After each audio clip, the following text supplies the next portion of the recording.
Here we are 10 years after the attack on the World Trade Center. And what you see in front of you is the Liberty Tower going up, soon to be the tallest building in the United States.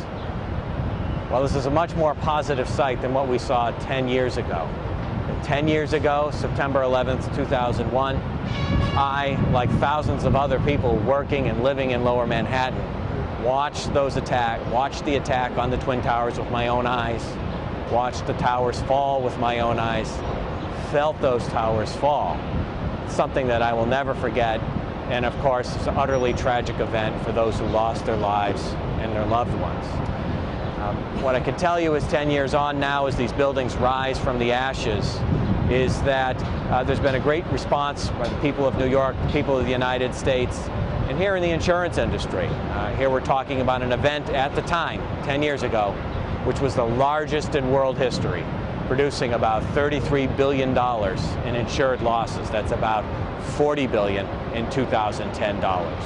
So I'm proud to say that the reconstruction is underway, and within about 2 years, this site will be thriving with thousands of workers and people and restaurants and shops and tourists. And this will be an area where everyone wants to be.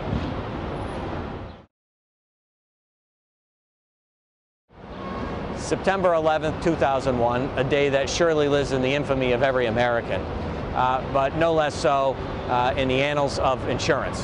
When the attacks occurred 10 years ago, it was the largest single loss in the history of the insurance industry on a global scale, about $33 billion, or about $40 billion in today's terms. The event was absolutely unprecedented in every single respect, producing the largest property losses ever, the largest workers' compensation losses ever, the largest aviation losses in history. And so it sent shockwaves through the global insurance industry around the world. Insurance is a global business, and some 200 insurers wound up sharing in the losses associated with the 9/11 attack. Now, in the immediate aftermath, clearly there was concern that there would be other attacks that would occur very, very closely in succession. And insurers ultimately did partner with the federal government to ensure that there would in fact be terrorism coverage available to make sure, like projects such as the Freedom Tower or coverage on marquee structures around the United States, just not in New York, but such things as power plants and ports and airports and sports stadiums could remain covered in the event of future terrorist attacks. So today we're proud to report that everyone who wants terrorism coverage can in fact buy it. It's available, it's affordable, and this protects businesses and allows major construction projects like the one behind me right now to employ thousands of people around the country and help keep the American economy moving.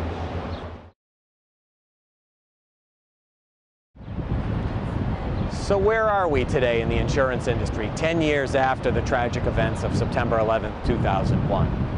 Well, it's safe to say that no event has more fundamentally transformed how insurers think about risk than the September 11th, 2001 terrorist attacks. Not Hurricane Katrina, not the Japanese earthquakes, nothing on a global scale.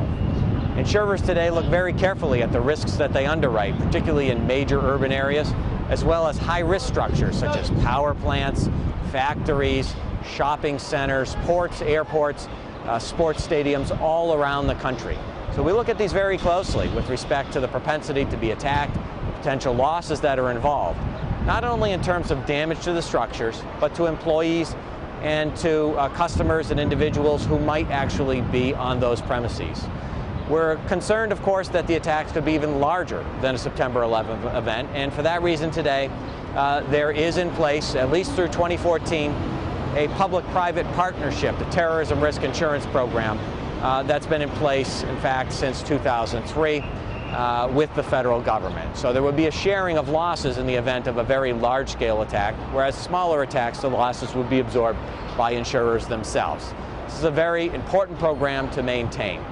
Insurers looking forward are going to continue to insure structures such as the Freedom Tower, such as all kinds of high-hazard, at-risk structures all around the United States and, in fact, all around the world.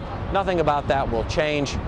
And the good news is that the public-private partnership here in the United States, the willingness of insurers to take on these sorts of risks is going to allow thousands and thousands of people to be employed on a day-to-day basis, not only in constructing these buildings, but working in them for decades and decades after they're finished.